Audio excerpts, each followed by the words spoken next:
räägime 3 peamisest põhjusest, miks hambaaugud nii tihti tekivad ja jagan sinuga ka ühte väga erilist toodet. Algab Saskia hambaharidus.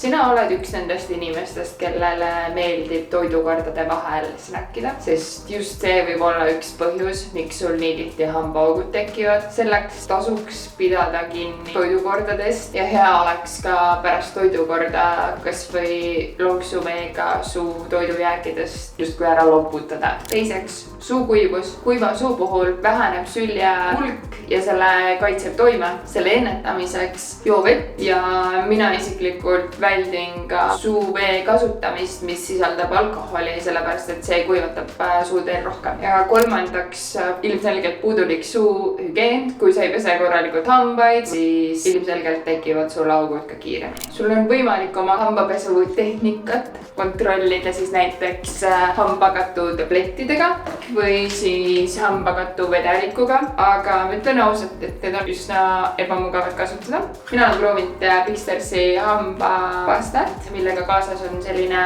äge tuluke ja see näitab sulle täpselt ära, kus kohas hambad ei ole tegelikult puhtaks pestud. Nii lõbus lapse pildiga ka.